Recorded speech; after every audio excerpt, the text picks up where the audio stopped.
திருவள்ளுவர் சொற்படி காதல் அறத்தை போற்றி நிற்கிறது. அந்த காதலை வீரம் காத்து நிற்கின்றது. எனவேதான் போர் கருவியை கூட காதலின் விளைவான விந்தணுவின் வடிவிலேயே முருகன் அமைத்திருந்தார். பெண்ணின் கருமுட்டையை துளைத்து உயிரை உருவாக்குவதும் விந்தணுவாகிய வேல்தான். எதிரிகளின் உடலை துளைத்து அவர்களின் உயிரை கவர்வதும் வேல்தான். எனவே போர் செய்த சித்தனாகிய கந்தன் என்றழைக்கப்படும் முருகன் கந்திலிருந்து வெளிப்படும் விந்தணுவின் வடிவிலேயே வேலாயுதத்தை வடிவமைத்தார் என்பதே உண்மை. ஆனால் விந்தணுவின் வடிவம் முருகனுக்கு எப்படி தெரிந்தது? அன்று நுண்ணோக்கிகள் இல்லையே. இது நமக்கு புரியாத ஒரு மர்மம். ஆனால் முருகன் ஒரு சாதாரண மனிதர் அல்லவே. அவருக்கு ஞான பண்டிதர் என்ற பெயரும் உண்டல்லவா? எனவே இவர் விந்தணுவின் வடிவத்தை தனது ஞானத்தால் உணர்ந்திருக்க வேண்டும். எனவே வேலின் வடிவம் விந்தணுவின் வடிவத்தை ஒத்திருப்பது ஒரு நேர்ச்சி அல்ல என்று இப்படியாக எனது நண்பர்களுக்கு விளக்கமளித்தேன்.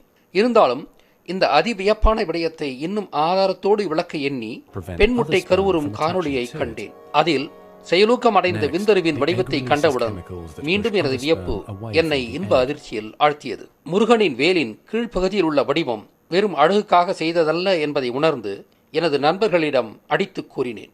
விந்தணுவின் வடிவத்தை கொண்டே முருகன் வேல் செய்தார் என்று நண்பர்களும் இப்போது முழுதாக ஏற்றனர்.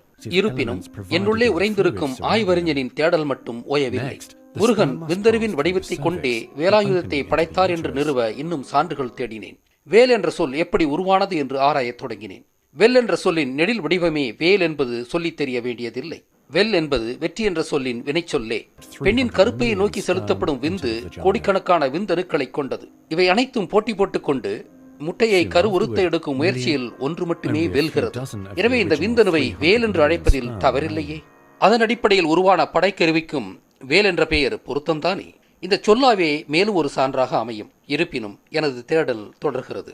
வேல் என்ற சொல்லோடு நான் மல்யுத்தம் செய்து கொண்டிருந்த போது எல்லோரும் அறிந்த ஒரு சொல் என்னை மீண்டும் இன்ப அதிர்ச்சியில் ஆழ்த்தியது. அந்த சொல்தான் வேளாளர் என்பது. இந்த சொல் உழவரை குறித்த சொல். உழவை குறித்த சொல் வேளாண்மை என்பது. முருகன் விந்தணுவின் வடிவத்தில் தான் வேலாயுதத்தை படைத்தார் என்பதற்கு இந்த சொற்கள் நான் தேடிய அந்த மறுக்கவியலாத ஆதாரத்தை கொண்டுள்ளன. ஒரு ஆண் பெண்ணை உழுது வித்திடுகிறான். ஒரு உழவன் நிலத்தை உழுது வித்திடுகிறான். வேள் என்ற சொல்லை விதை என்ற சொல்லால் குறிப்பிடுங்கள். இப்போது வேளாளன் என்பது விதையை ஆள்பவன் என்று பொருள்படுகிறதா? வேளாண்மை என்பது விதையாண்மை என்று பொருள்படுகிறதா? புதியதோர் உயிரை விதை போட்டு உருவாக்குபவன் உழவன். எனவே உழவன் ஆண்மையோடு தொடர்புபடுத்தப்பட்டான். உழவுத் தொழிலை ஆண்மையோடு தொடர்புபடுத்திய அடிப்படை இப்போது புரிகிறதா? தச்சுத் தொழிலை நாம் தச்சாண்மை என்று அழைப்பதில்லை. கொல்லன் தொழிலை நாம் கொல்லாண்மை என்று அழைப்பதில்லை. படைத்தொழிலை நாம் படையாண்மை என்று அழைப்பதில்லை. ஆனால் உழவுத் தொழிலை மட்டும் நாம் ஆண்மையோடு தொடர்புபடுத்துகிறோம். சரியாகவே. எனவே விதையாண்மை என்ற சொல்லே வேளாண்மை ஆனது. விதையை ஆள்பவன் வேளாளன் ஆனான். ஆதிகாலத்தில் விந்தணுவின் வடிவிலே முருகன் வேல் செய்தது அனைவரும் அறிந்த ஒன்றாக இருந்திருக்க வேண்டும். எனவேதான் உழவரை வேளாளர் என்றும் உழவை வேளாண்மை என்றும் விதை என்ற சொல்லை வேள் என்ற சொல்லால் பெயர்த்து வழங்கினர்.